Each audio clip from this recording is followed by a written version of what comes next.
जय हिंद दोस्तों, कैसे हैं? आई होप कि आप लोग अच्छे होंगे। क्लास 10th के फिजिक्स का मैं चैप्टर नंबर 1 स्टार्ट किया हूँ, रिफ्लेक्शन ऑफ लाइट, प्रकाश का परावर्तन। इसका फर्स्ट वीडियो मैं दे चुका हूँ आप लोग को, लेकिन उसके लिए आई एम सॉरी,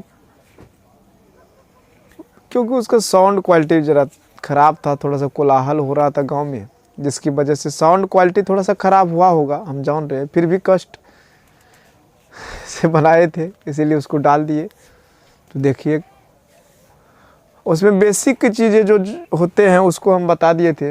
हालांकि मैं फिर 2 मिनट के लिए रिवाइजिंग कर दूंगा, लिखेंगे नहीं, ठीक है? लिखेंगे तो टाइम लग जाएगा ना, इसीलिए आपको रिवाइजिंग करके बता दूंगा। और आप लोग जो है ना उसको थोड़ा सा नोट कर लीजिएगा। सबसे पहले हम लोग पढ़े थे इसमें कि प्रकाश कहते किसको हैं। सबसे फर्स्ट चीज़, प्रकाश का जब परावर्तन हम लोग इस चैप्टर में पढ़ने वाले थे, सबसे पहले जानना ना पड़ेगा जी कि प्रकाश किसको कहते हैं। तो हम लोग उसमें बोले थे प्रकाश किसे कहते हैं, क्वेश्चन लिखे थे और उसका उत्तर हुआ था कि प्रकाश वह बाहरी भौतिक कारण है जिसकी उपस्थिति में हम किसी भी वस्तु को देख पाते हैं।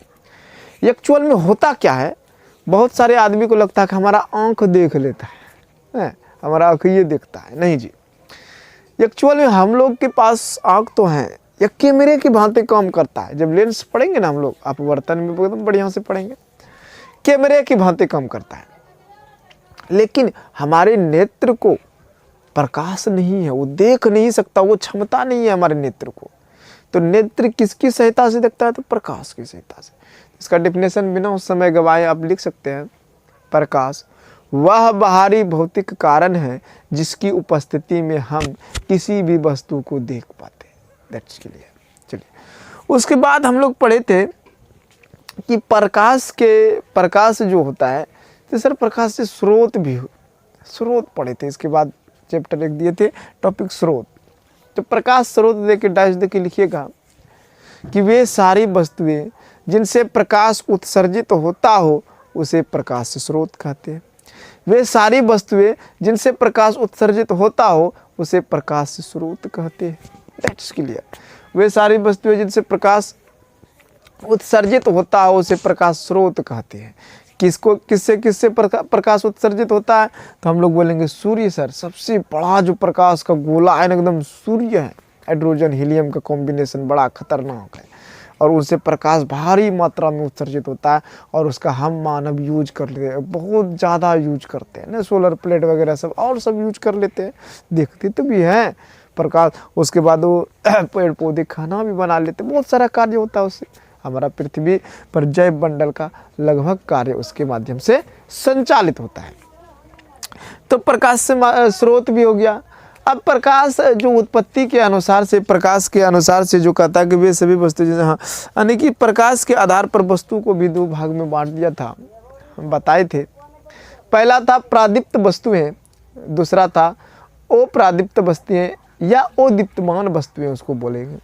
पहला क्या था? प्रादीप्त वस्तुएं या दीप्तमान वस्तुएं।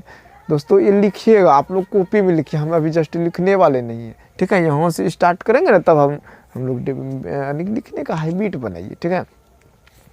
तो हम लोग बोलेंगे कि प्रदीप्त वस्तुएं या दीप्तमान वस्तुएं किसे कहते हैं? तो हम लोग बोलेंगे वे वस्तुएं जिनसे प्रकाश उत्सर्जित होता हो, वे वस्तुएं जिनसे प्रकाश उत्सर्जित होता हो उसे दीप्तमान वस्तु कहते हैं। किनसे प्रकाश उत्सर्जित हो रहा था? तुरंत अभी पढ़े थे, प्रकाश स्रोत से। जैसे कि हमारा सूर्य हो गया, जलती हुई मोमबत्ती हो गया, जलता हुआ बल्ब हो गया आदि, ठीक है? इत्यादि लगा सकते हो। उसके बाद अदीप्तमान वस्तुएं या अप्रदीप्त वस्तुएं किसको कहेंगे? अप्रदीप्त वस्तुएं, तो हम लोग बोलेंगे वे सभी वस्तुएं जिनसे प्रकाश उत्सर्जित नहीं होता हो उसे अदीप्तमान वस्तुएं या अप्रदीप्त वस्तुएं कहते हैं। That's clear. हाँ, जैसे में सर जी, जैसे में लकड़ी हो गया, हमारा किताब हो गया, कॉपी हो गया, जहाँ तक कि व्हाइट बोर्ड हो गया। जब बच्चों हम बॉल मिहा देंगे ना, बॉल बुझा देंगे, मिहा देंगे, थोड़ा सा लैंग्वेज हो गया घरैया, तो हम लोग बॉल को अगर जब बुझा देंगे, ये बोर्ड और हम पते नहीं चलेगा कहाँ से बोल रहे हैं, धरती से कि एलियन है। चलिए, तो ये हो गया उसके बाद बच्चों जो हम पढ़े थे, हम लोग पढ़े थे किरण पुंज। किरण पुंज किसे कहते हैं, तो आप लोग लिखिएगा कि किरणों के समूह को किरण पुंज कहते हैं। किरण क्या है पहले, अच्छा चलिए किरण भी पढ़े थे, छोटी सी एक था टॉपिक किरण। तो हम लोग पढ़े थे किरण में प्रकाश जिन सरल रेखा में, है ना, जिस सरल रेखा में गमन करती है, प्रकाश जिन सरल रेखा में गमन करती है उसी गमन पथ को ही किरण कहते हैं। प्रकाश जिन सरल रेखा में गमन करती है उसी गमन पथ को ही किरण कहते हैं प्यारे बच्चों। चलिए उसके बाद हम लोग किरण पुंज दे के हेडिंग दीजिएगा, किरण पुंज किसे कहते हैं, तो हम लोग बोलेंगे किरणों के समूह को किरण पुंज कहते हैं। किरणों के समूह को किरण पुंज कहते हैं, किरणों के समूह को ही किरण पुंज कहते हैं प्यारे बच्चों। उसके बाद हम लोग क्या बोले थे कि किरण पुंज भी जो है ना 3 भागों में बांटा गया है, 3 प्रकार के होते हैं, 3 प्रकार के। पहला था अभिसारी किरण पुंज, अभिसारी, अपसारी और समांतर किरण पुंज। अभिसारी किरण पुंज किसको कहेंगे, वे किरणों का वैसा समूह, किरणों का वैसा समूह जो किसी एक बिंदु पर एकत्रित होता हो उसे अभिसारी किरण पुंज कहेंगे। कैसे एकत्रित होता हो, तो ऐसे बहुत सारा समूह आया, बहुत सारा किरण आया, बहुत सारा किरण, और एक बिंदु पर क्या हो रहा है, एक बिंदु पर ऐसे करके एक बिंदु पर एकत्रित हो रहा है। तो प्यारे बच्चों ये हो जाएगा हमारा अभिसारी किरण पुंज। जैसे में हैंड लेंस हम बोले थे, हैंड लेंस जो होता है ना, हम लोग कागज जलाते थे, बहुत सारा प्रकाश की किरण आता था सूर्य से और एक जगह वो कागज पर वो फोकसित कर देता था और कागज को कुछ देर में वो आग पकड़ा देता था, आग लग जाता था। तो ये किसके कारण, अभिसारी किरण पुंज। उसके बाद था अपसारी किरण पुंज। तो अपसारी दोस्तों, अपसारी किरण पुंज में क्या था, अपसारी किरण पुंज किसे कहते हैं, हेडिंग देके लिखिएगा, कोई बात नहीं लिखिए। अपसारी किरण पुंज हम लोग बोलेंगे किरणों का वैसा समूह जो किसी एक बिंदु से फैलती हुई प्रतीत होता हो, या बोलेंगे किरणों का ऐसा समूह जो किसी एक बिंदु से फैलती हुई प्रतीत होता है, बस वही रहेगा, फैलती हुई प्रतीत होता है। किरणों का वैसा समूह जो किसी एक बिंदु से फैलती हुई प्रतीत होता है उसे अपसारी किरण पुंज करते हैं। अब एक बिंदु से सर कैसे फैलती हुई प्रतीत होता है, जैसे में हम क्या बोलिएगा, जैसे में हम बल्ब बोलेंगे प्यारे बच्चों, बल्ब। किरणों का वैसा समूह जो किसी एक बिंदु से होकर फैलती हुई प्रतीत होता है, जो किसी एक बिंदु से फैलती हुई, एकदम जस्ट एकदम समझिए, इसको रटने की जरूरत नहीं। फिर से एक बार एकदम आराम से लिखिए, किरणों का वैसा समूह जो किसी एक बिंदु से फैलती हुई प्रतीत होता है उसे अपसारी किरण पुंज कहते हैं। ठीक है, अब कैसे सर जी, तो यही जस्ट बनेगा बउआ इसे, और ये क्या होता है, एक के बिंदु से ना, एक के बिंदु से ऐसे फैलता हुआ, इसका तीर का डायरेक्शन देखिएगा किरण का, जिसको हम लोग बोले थे तीर से दर्शाएंगे। इधर से सब, इसमें अपसारी में क्या हो रहा था, अभिसारी में क्या हो रहा था, अभिसारी में ये एकत्रित हो रहा था, और अपसारी में क्या हो रहा है, अपसारी में एक बिंदु से फैल रहा है। उसके बाद था प्यारे बच्चों समांतर किरण पुंज। समांतर किरण पुंज हम लोग बोलेंगे किरणों का वैसा समूह जो एक दूसरे के समांतर हो उसे समांतर किरण पुंज कहते हैं। इसको रटना पड़ेगा जी, बिल्कुल नहीं। किरणों का वैसा समूह जो एक दूसरे के समांतर हो उसे समांतर किरण पुंज कहेंगे। इसमें क्या होता है प्यारे बच्चों, सारे किरण जो होता है ना एक दूसरे के समांतर होता है, एक दूसरे के समांतर। ये हमारा हो गया समांतर किरण पुंज, ये अपसारी, ये अभिसारी हो गया प्यारे बच्चों, समांतर। और सारे के सारे क्या है, सारे के सारे किरण पुंज हैं। तो हम लोग बोलेंगे सारे के सारे जो है ना सर जी किरण पुंज हैं, किरण पुंज है, सारे के सारे किरण पुंज हैं। ठीक है, आप लोग समझदार हैं। उसके बाद आगे का टॉपिक पढ़े थे कि किरणों के पार होने के आधार पर वस्तु को जो है ना 3 भागों में बांटा गया था। किरणों के आर पार होने के आधार पर पदार्थ को 3 भागों में बांटा गया था। एक था प्यारे बच्चों पारदर्शी पदार्थ, वो पारदर्शी पदार्थ, पारभासी पदार्थ। फिर से एक बार सुनते जाइए, लिखते जाइए, हाई बीट बनाइए। ठीक है, पारदर्शी पदार्थ, वो पारदर्शी पदार्थ, पारभासी पदार्थ। अब हेडिंग दीजिए कि पारदर्शी पदार्थ किसे कहते हैं। ठीक है, क्या बोलेगा, पारदर्शी पदार्थ किसे कहते हैं। हम लोग बोलेंगे वैसा पदार्थ जिनसे होकर किरण, प्रकाश की जो किरण है, वैसा पदार्थ जिनसे होकर प्रकाश पूर्णतः पार हो जाता हो उसे पारदर्शी पदार्थ कहते हैं। ठीक है, जस्ट एकदम से एक बार फिर से सुनिएगा, लिखिएगा। वैसा पदार्थ जिनसे होकर प्रकाश की किरणें पूर्णतः पार हो जाती हो उसे पारदर्शी पदार्थ कहते हैं। ठीक है, अब बोलेगा सर जैसे में कैसा है, वो कौन पदार्थ है? तो भाई साहब वो जो पदार्थ होगा हवा होगा। हवा, हवा में देखिए आर पार किरण चल जाता, मारिए टॉर्च देखिए सब कुछ दिख जाएगा ना। उसके बाद हम हवा को बोल सकते हैं, कांच को बोल सकते हैं, पानी को भी बोल सकते हैं। ये क्या हो जाएगा? पारदर्शी पदार्थ। उसके बाद दूसरा हेडिंग डालिएगा, वो पारदर्शी पदार्थ। हम लोग बोलेंगे कि वैसा पदार्थ जिनसे होकर किरणों का कोई भी अंश पार ना होता हो। वैसा पदार्थ जिनसे होकर किरणों का कोई भी अंश पार ना होता हो उसे अपारदर्शी पदार्थ कहते हैं। उसे अपारदर्शी पदार्थ कहते हैं। जैसे में सर, जैसे में हमारा लकड़ी हो गया ना, जैसे में हमारा लकड़ी हो गया, जैसे में हमारा किताब हो गया सर जी, किताब हो गया, कॉपी हो गया। ठीक है, इन सब से ये बोर्ड हो गया। उधर से टॉर्च मारेगा तो कुछ दिखेगा, टॉर्च मारते न रहिए, पगला जाइएगा, इधर कुछ नहीं दिखेगा। ठीक है, तो ये कैसा पदार्थ हो गया? वो पारदर्शी पदार्थ हो गया। उसके बाद प्यारे बच्चे हम लोग पढ़े थे कि पारभासी पदार्थ। तीसरा में क्या पढ़े? पारभासी पदार्थ। हम लोग बोलेंगे वैसा पदार्थ जिनसे होकर प्रकाश की कुछ मात्रा पार होता हो। वैसा पदार्थ जिनसे होकर के प्रकाश की कुछ मात्रा पार होता हो उसे पारभासी पदार्थ कहते हैं। जैसे जैसे प्यारे बच्चों हम लोग बोलेंगे, ऐसे मान लिया जाए एक मेरे पास कागज़ है, अगर जो इसमें तेल लगा देंगे तो ये हो जाएगा तेल लगा हुआ कागज़। तो इसका उदाहरण हो जाएगा तेल लगा हुआ कागज़। इसमें टॉर्च बारिएगा ना, कुछ कुछ अंश पार होगा, कुछ कुछ अंश पार होगा। उसके बाद हम बोल सकते हैं घिसा हुआ कांच। क्या बोल सकते हैं? घिसा हुआ कांच बोल सकते हैं। प्यारे बच्चों ये घिसा हुआ कांच से भी ना कुछ कुछ प्रकाश। अब बोलेगा सर कांच तो पारदर्शी है, कांच ना पारदर्शी है जी, उसको घिस दीजिए, बालू उलू से रगड़ दीजिए तो आधा प्रकाश या कुछ प्रकाश के अंश पार होगा, पूर्ण प्रकाश के अंश पार नहीं होगा। तो पारभासी में क्या लिखेंगे हम लोग?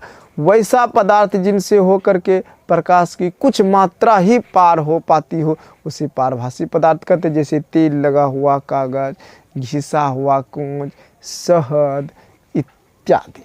ठीक है, अब हम लोग चलते हैं मेन मुद्दे पे प्यारे बच्चों। मेन मुद्दे पे, मेन मुद्दे क्या है सर? मेन मुद्दे हैं कि प्रकाश का परावर्तन।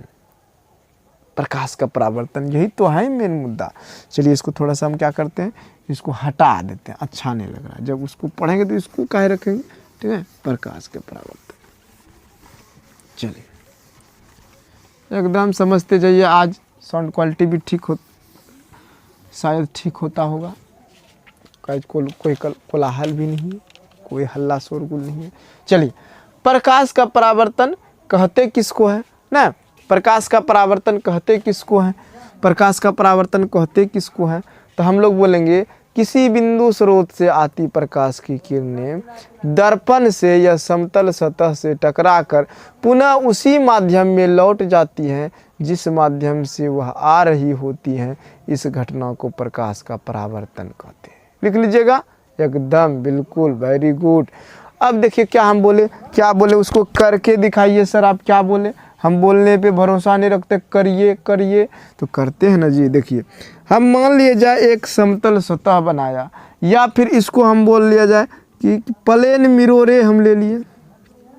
ठीक है, समतल सतह बनाया या प्लेन मिरर ले लिए हम लोग, समतल दर्पण। किसी बिंदु स्रोत, समझ रहे हैं ना जी, कहीं से भी प्रकाश आ सकता है, कोई जरूरी है सूर्य से आएगा, कहीं से भी आ सकता है। मान लिया जाए यहाँ से हमारी प्रकाश की किरण आ रहा है, इस समतल सतह पे टकरा गया। क्या हुआ? टकरा गया, एकदम से एक्सीडेंट नहीं हुआ, टकरा गया। ठीक है, किसी बिंदु स्रोत से आती प्रकाश की किरणें या किसी बिंदु स्रोत से आ रही प्रकाश की किरणें दर्पण से या किसी समतल सतह से टकराकर पुनः उसी माध्यम में लौट जाती है। पुनः उसी माध्यम में लौट जाती है, अर्थात ये आ रही है, अब पुनः उसी माध्यम में लौट गई जिस माध्यम से वह आ रही होती हैं। तो इस घटना को प्यारे बच्चों क्या बोलेंगे? इस घटना को हम लोग बोलेंगे प्रकाश का परावर्तन। इस घटना को क्या बोलेंगे? प्रकाश का परावर्तन। फिर से एक बार याद करके एकदम लिखिए लेना है। ठीक है, लिखिए तो लिखिए तो प्रकाश का परावर्तन से आप क्या समझते हैं? लिखिए तो उसमें, किसी बिंदु स्रोत से आती प्रकाश की किरणें दर्पण से, समतल दर्पण बोल सकते हैं ना, अच्छा चलिए ऐसे बोल दे, किसी बिंदु स्रोत से आती प्रकाश की किरणें किसी समतल सतह से या दर्पण से टकराने के बाद पुनः उसी माध्यम में लौट जाती है जिस माध्यम से आ रही होती है। इस घटना को ही प्रकाश का परावर्तन कहते हैं। एकदम लिख लिए होंगे, वेरी गुड। चलिए अब इसमें क्या बात है कि सर एक चीज़ समझ में नहीं आया, प्रकाश माध्यम सर समझ में नहीं आया। एकदम 1 मिनट में समझ लीजिएगा, टेंशन काहे ले रहे हैं हम, है ना जी। चलिए प्रकाश माध्यम क्या होता है प्यारे बच्चों, तो हम लोग बोलेंगे जिस माध्यम में प्रकाश गमन कर सकती है उसी को प्रकाश माध्यम कहते हैं। सीधी सीधी बात, जिनसे होकर प्रकाश गमन कर सकती है, जिनसे होकर प्रकाश जा सकता है, जिनमें होकर प्रकाश आर पार हो सकता है, उसी को ही तो प्रकाश माध्यम कहते हैं। पारी है, चलेगा? अच्छा लो दौड़ेगा ना।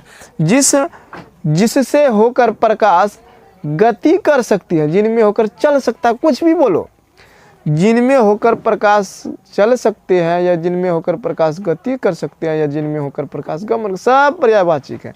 तो सीधा सीधा अगर जब पूछे प्रकाश से माध्यम से आप क्या समझते हैं तो लिखिएगा प्रकाश से माध्यम से क्या समझते हैं, क्वेश्चन लिख के बोलिए, लिखिएगा कि जिन माध्यम में प्रकाश, या 2 प्रकार के लिख सकते हैं, जिनसे होकर प्रकाश गति कर सकती है उसी प्रकाश से माध्यम कहते हैं, या फिर ऐसे भी लिख सकते हैं जिनमें प्रकाश गमन कर सकती है उसे प्रकाश से माध्यम कहते हैं। ठीक है, एकदम यही लिखिएगा, जिनमें प्रकाश गमन कर सकते हैं उसे प्रकाश से माध्यम कहते हैं। अब जैसे किनमें सर जी, हवाओं में जी, हवाओं में नहीं गमन कर सकती है, हवाओं में गमन कर सकती है, हवाओं में गमन कर रहा है तो ये क्या हो गया, प्रकाश से माध्यम हो गया। हवा में गमन कर रहा है तो हवा क्या हो गया, प्रकाश से माध्यम। पानी में गमन कर रहा है तो पानी क्या हो गया, प्रकाश से माध्यम हो गया। उसके बाद अगर जब हम बोलेंगे कांच में गमन करा तो कांच प्रकाश से माध्यम हो गया। जस्ट तो इसका डिफिनेशन आप लोग एकदम से लिख लिए होंगे कि किसी बिंदु स्रोत से आती प्रकाश की किरणें दर्पण से या किसी चिकनी सतह से टकराकर पुनः उसी माध्यम में लौट जाती हैं जिस माध्यम से वह आ रही होती है, और इसी घटना को प्रकाश का परावर्तन कहते हैं। मेरे प्यारे बच्चों, परावर्तन कहते हैं। अब देखिए इसमें जो है आपतित किरण ये वाला हो गया, आने वाला किरण को आपतित नहीं कहेंगे जी, कहेंगे ना आपतित किरण, और जाने वाला को परावर्तित किरण। आपतित किरण, परावर्तित किरण। अब बीचवा में जो डाले हैं ना ये लंब हो, ये क्या हो गया, लंब हो गया। और ये जो है ना आपतन बिंदु हुआ जिसको ओ से दर्शाया जाता है प्यारे बच्चों, उसको ओ से दर्शाया जाता है। इसको हम लोग बोलेंगे आई, इसको बोलेंगे आर, इसको बोलेंगे आई, इसको बोलेंगे आर। यानी कि ये जो कोनवा बना, कोण बना, ये आपतन कोण बना, ये वाला कोण जो बना ये परावर्तन कोण बना। एकदम बहुत आसान है। कैसे आसान है, देखिए ये आने वाला किरण आपतित किरण, जो होने वाला किरण परावर्तित किरण, और जहाँ पे पड़ रहा है दोनों आपतन बिंदु। ठीक है, हम लोग बोलेंगे आपतित किरण तथा अभिलंब के बीच बनने वाले कोण को आपतन कोण कहते हैं। अगर से प्यारे बच्चों ये पूछ देगा कि बताइए आपतन कोण जो होता है, आपतन कोण किसे कहते हैं, आपतन कोण किसे कहते हैं, तो हम लोग बोलेंगे आपतित किरण तथा अभिलंब के बीच बनने वाले कोण को आपतन कोण कहते हैं। लिख भी लीजिएगा, ठीक है, क्या लिखिएगा, आपतित किरण तथा अभिलंब, अभिलंब, आपतित किरण तथा अभिलंब के बीच बनने वाले कोण को आपतित कोण कहते हैं, आपतित कोण कहते हैं। इसको कैसे सूचित करेंगे, तो कोण आई हो गया आपतित कोण। ठीक है, कोण आई हो गया आपतित कोण। इसी प्रकार से अगर परावर्तित कोण या परावर्तन कोण पूछ ले, ये तो आपतित किरण, आपतन कोण कहते हैं, सॉरी बच्चों, आपतित कोण ने आपतन कोण कहते हैं, कंफ्यूज हो गया, आपतन कोण कहते हैं। ठीक है, चलिए थोड़ा सा मिस्टेक हो गया था। आपतित किरण तथा अभिलंब के बीच बनने वाले कोण को आपतन कोण कहते हैं। इसको जो डिनोट करेंगे हम लोग कोण आई बोलेंगे, कोण आई, ठीक है। इसी प्रकार से प्यारे बच्चों अगर जब परावर्तन कोण पूछ दे, परावर्तन कोण, तो कोई दिक्कत होगा जी? नहीं ना होगा।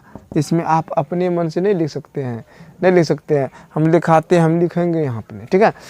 इसमें लिखेंगे हम लोग परावर्तित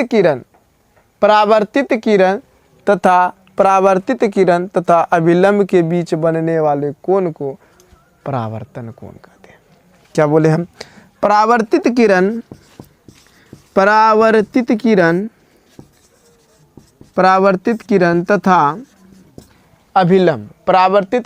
अभिलंब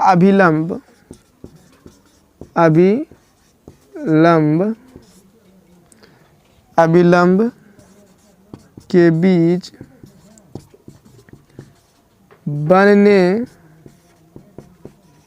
वाले कोण को अभिलंब के बीच बनने वाले कोण को परावर्तित किरण तथा अभिलंब के बीच बनने वाले कोण को क्या कहेंगे प्यारे बच्चों? परावर्तन कोण कहेंगे। परावर्तन कोण कहते हैं। इसको सूचित कैसे करेंगे प्यारे बच्चों? इसको सूचित करेंगे हम लोग कोण आर, ठीक है, कोण आर। चलिए कोई दिक्कत नहीं। आपतन कोण समझ में आ गया। आपतित किरण अभिलंब के बीच बनने वाले कोण को आपतन कोण कहेंगे। परावर्तित किरण और अभिलंब के बीच बनने वाले कोण को परावर्तन कोण कहेंगे।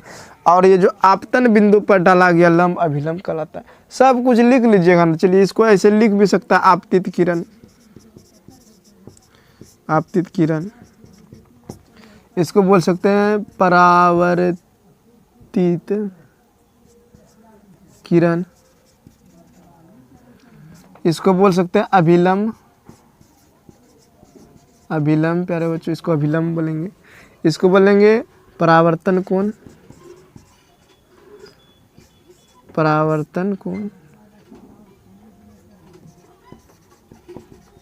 इसको बोलेंगे आपतन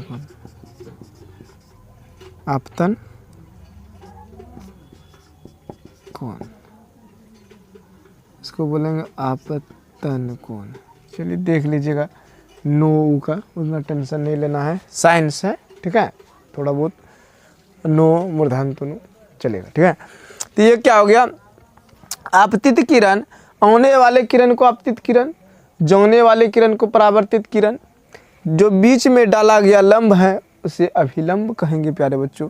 और जो आपतित किरण और अभिलंब के बीच कोण बन रहा आपतन कोण, और आपतित उसके बाद परावर्तित किरण और अभिलंब के बीच जो कोण बन रहा है उसको बोलेंगे हम लोग परावर्तन कोण। उसको क्या बोलेंगे? परावर्तन कोण। आपतित किरण आपतन बिंदु, ठीक है, परावर्तित किरण, हाँ ठीक है, ठीक है। हाँ, अगर जब मान लिया जाए और पूछे कि बोले बताइए ये तो आपतन कोण बताइए, आप फिर परावर्तन कोण बताइए। अब अभिलंब जब प्यारे बच्चों पूछ देगा कि अभिलंब से आप क्या समझते हैं। सॉरी बच्चों, कुछ तकनीकी खराबी हो गया था, अचानक लाइट ही चला गया था। चलिए कोई नहीं, हम लोग पढ़ रहे थे प्रकाश के परावर्तन पढ़ रहे थे। और उसमें से हम लोग पढ़े कि प्रकाश के परावर्तन कहते किसको हैं। उसमें से हम लोग पढ़ रहे थे आपतन कोण, परावर्तन कोण और अभिलंब के बारे में हम लोग, जिसमें से कि आपतन कोण पढ़े आपतित किरण तथा अभिलंब के बीच डाला गया अभिलंब के बीच बनने वाले कोण को आपतन कोण कहते हैं। और आप परावर्तित किरण और अभिलंब के बीच बनने वाले कोण को परावर्तन कोण कहते हैं, ठीक है। अब था कि सर अगर जो अभिलंब कोई पूछ दे कि सर अभिलंब किसको कहते हैं, अभिलंब का डिफिनेशन क्या होता है, तो हम लोग बोलेंगे अभिलंब का डिफिनेशन जो होता है उसको हम लोग लिखेंगे। थोड़ा सा इसको मिटा देते हैं, ठीक है। अभिलंब अगर जो पूछ दे कि अभिलंब किसको कहते हैं, एक सेकेंड, चलिए ठीक है। हम लोग बात कर रहे थे कि अगर सर अभिलंब पूछ दे कि अभिलंब से आप क्या समझते हैं, तो हम लोग क्या बोलेंगे? अभिलंब अगर पूछ दे कि अभिलंब से आप क्या समझते हैं, तो हम लोग बोलेंगे बच्चों कि आपतन बिंदु, ये देखिए आपतन बिंदु इसको ना कहेंगे, ओ से डिनोट कर रहे थे इसको, हम लोग बोलेंगे आपतन बिंदु से खींचा गया लंब को अभिलंब कहते हैं। बहुत ईजी, सिंपल, आसान, हल्का है मेरे प्यारे बच्चों, एकदम आसानी से आप लोग समझ लीजिएगा। तो क्या इसका उत्तर हो जाएगा आपतन बिंदु से खींचा गया लंब को ही हम लोग अभिलंब कहते हैं। कोई भारी चीज़ नहीं है ये सब चीज़ें, हालांकि बेसिक नॉलेज है, जानकारी रखना जरूरी है कि आपतन बिंदु से खींचा गया लंब को अभिलंब कहते हैं। अब जो इम्पोर्टेंट चीज़ है मेरे प्यारे बच्चों, इसमें हम लोग समझेंगे ये प्रकाश की परावर्तन तो हम लोग समझ गए, किसी को डाउट है ना? आपतित किरण, अपवर्तित किरण, परावर्तित किरण हो गया, अभिलंब हो गया, अपतन कोण, परावर्तन कोण, अपतन बिंदु हो गया, उसके बाद ये अभिलंब हो गया। उसके बाद परावर्तन कहते हैं किसी बिंदु स्रोत से आती प्रकाश की किरणें किसी समतल सतह से या दर्पण से टकराकर पुनः उसी माध्यम में लौट जाती है जिस माध्यम से वह आ रही होती है, तो इस घटना को प्रकाश के परावर्तन कहेंगे। लेकिन सवाल आता क्या है प्यारे बच्चों, बिहार बोर्ड में सवाल आएगा कि सर प्रकाश के परावर्तन के कुछ नियम सुने हैं कि प्रकाश के परावर्तन के नियम कितने होते हैं और कौन कौन, ठीक है? तो हम लोग देखिए समझते हैं इसको। इसका नियम जो होता है मेरे प्यारे बच्चों, नियम, ठीक है, प्रकाश के परावर्तन के नियम, ठीक है, परावर्तन के नियम। यहाँ से प्रकाश समझना, आज चलिए लिख भी देते, नहीं तो चलिए, प्रकाश के परावर्तन के नियम, प्रकाश के परावर्तन के नियम। तो प्रकाश के परावर्तन के जो नियम होते हैं मेरे प्यारे बच्चों, दो नियम होते हैं, ठीक है? प्रकाश के परावर्तन के कितने नियम होते हैं? प्रकाश के परावर्तन के नियम मूल रूप से होते हैं दो नियम। तो सबसे पहले अगर जब पूछ दे कि सर प्रकाश के परावर्तन के नियम कहते किसको हैं, ऐसा कुछ पूछता नहीं, फिर भी हम बता देते हैं कि किसी बिंदु स्रोत से आ रही प्रकाश की किरणें, किसी बिंदु स्रोत से आ रही प्रकाश की किरणें किसी समतल सतह से या दर्पण से टकराकर पुनः उसी किसी बिंदु स्रोत से आ रहे प्रकाश की किरणें, थोड़ा सा ध्यान से, स्पीड हो गया, किसी बिंदु स्रोत से आ रहे प्रकाश की किरणें किसी चिकनी सतह या समतल दर्पण से टकराकर जिन नियमों का पालन करते हुए पुनः उसी माध्यम में लौट जाता है जिस माध्यम से वह आ रही होती है, तो इस घटना को ही प्रकाश का परावर्तन कहते हैं, ठीक है? हाँ, क्लियर है। तो अब इसके नियम दो होते हैं, बिल्कुल आसान है, अब बिहार बोर्ड में पूछ भी करता है लगभग। फर्स्ट नियम में लिखिएगा, यहाँ पे देखिए सब कुछ डायग्राम जो देख लीजिए, समझ लीजिए ना, एकदम फटाफट से लिख दीजिएगा, ठीक है? ये आपतित किरण, उसके बाद ये आपतन कोण हो गया, अभिलंब हो गया, परावर्तित किरण, परावर्तन कोण, आपतन कोण। चलिए ठीक है, इसको समझिए कि फर्स्ट नियम परावर्तन का क्या कहता है? कहता है कि आपतित किरण, परावर्तित किरण तथा आपतन बिंदु पर डाला गया लंब तीनों एक ही तल में होते हैं, एक ही तल में होते हैं। समझिए फिर से, इसका पहला नियम जो है, आपतित किरण, आपतित किरण, आपतित किरण, परावर्तित किरण, परावर्तित किरण तथा आपतन बिंदु पर, तथा आपतन बिंदु पर, बिंदु, आपतन बिंदु पर डाला गया लंब एक ही तल में होते हैं, ये फर्स्ट नियम हो गया। एकदम ध्यान से इसको देखिएगा, एकदम फट से समझ में आ जाएगा प्यारे बच्चों। क्या है? तो आपतित किरण, परावर्तित किरण और आपतन बिंदु पर जो लंब डाला गया है, तीनों क्या है? एक ही तल में होते हैं, हमेशा एक ही समतल में होते हैं, ठीक है? ये नियम फर्स्ट हो गया कि आपतित किरण, परावर्तित किरण तथा आपतन बिंदु पर डाला गया लंब तीनों एक ही तल में होते हैं। एकदम क्लियर, हल्का, आसान है। दूसरा नियम इसका जो है प्यारे बच्चों, दूसरा नियम लिखिएगा कि आपतन कोण परावर्तन कोण के बराबर होते हैं। दूसरा नियम तो बहुत इजी है। दूसरा नियम क्या है? आपतन कोण, आपतन कोण परावर्तन कोण के बराबर होते हैं। आपतन कोण परावर्तन कोण के बराबर होते हैं प्यारे बच्चों, इसको बोलिएगा आपतन कोण परावर्तन कोण के बराबर होते हैं। ठीक है, पहला नियम क्या था, आपतित किरण परावर्तित किरण तथा आपतन बिंदु पर डाला गया अभिलंब तीनों एक ही तल में होगा, तो एक ही तल में होते हैं। दूसरा नियम क्या हो गया इसका, आपतन कोण परावर्तन कोण के बराबर होते हैं, अर्थात कोण आई पूछे प्यारे बच्चों तो बराबर किसके होंगे, कोण आर के होंगे। कोई दिक्कत, ये 2 नंबर में पूछता है प्यारे बच्चों, पूछेगा कि प्रकाश के परावर्तन के नियमों को लिखे। ऑब्जेक्टिव आता है प्यारे बच्चों यहाँ से कि प्रकाश के परावर्तन के कितने नियम होते हैं।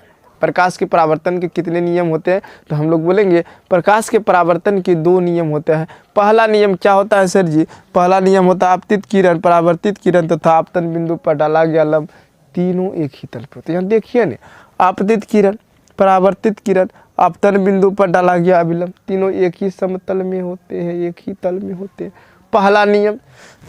दूसरा नियम, आपतन कोण परावर्तन कोण के बराबर होते हैं। ठीक है, आपतन कोण कोण आई बराबर कोण किसके, तो आर के।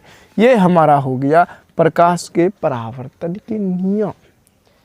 कौन कौन होते, दोनों। उसके बाद वाला जो चैप्टर हम लोग पढ़ने वाले हैं, ये प्रकाश के परावर्तन के नियम तो हो गए, प्रकाश के परावर्तन के नियम हो गए। एक टॉपिक आता है प्यारे बच्चों कि समतल दर्पण पर लंबवत पड़ने वाली किरण। ठीक है, इसका थोड़ा सा इसको हम मिटा देते हैं कि कोई मान लिया जाए समतल दर्पण वगैरह, अभी थोड़ा सा के लिए आप समझ लीजिएगा, हम नहीं जानते हैं, जब पढ़ाना प्रारंभ कर देंगे ना एकदम कन्फर्म कर देंगे। ठीक है, तो इसको समझते हैं हम लोग, एक टॉपिक समझते हैं इसको इसको थोड़ा सा चलिए अब ठीक है। तो अब जो हम लोग पढ़ने वाले हैं समतल दर्पण पर लंबवत पड़ने वाली प्रकाश की किरणें। आखिर अगर जो कोई दर्पण है, ये समतल दर्पण है, कल बच्चों हम लोग पढ़ेंगे दर्पण प्रतिबिंब, सब कल से स्टार्ट कर देंगे। लेकिन एक टॉपिक है, मान लिया जाए एक समतल दर्पण है, प्लेन स्पोज प्लेन मिरर है, जिसको हम लोग घर में देखते हैं ना, आईना वगैरह कहते हैं, वही चीज़ है। करा इस पर अगर जब लंबवत प्रकाश की किरण पड़ता है तो क्या इफेक्ट पड़ता है बच्चों। जैसे मान लिया जाए इसका अभिलंब भी तो होगा, इसके बीचों बीच मान लिया जाए खींच लिए, ये हमारा अभिलंब, ठीक।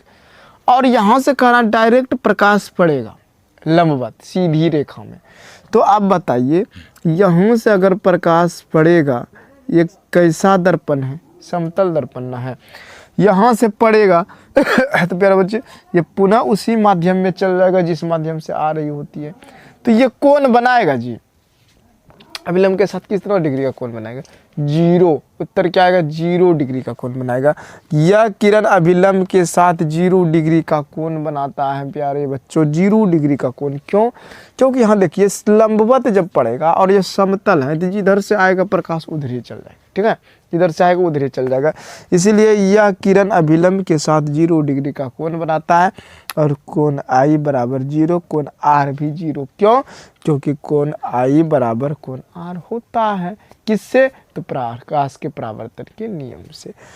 तो बच्चों आज के लिए इतना ही, क्लास को द एंड करते हैं। हम नेक्स्ट पार्ट में लेके आएंगे, 3rd पार्ट में प्रतिबिंब वगैरह सब उसमें पढ़ेंगे हम लोग डिटेल से। आज के लिए इतना ही, जय हिंद।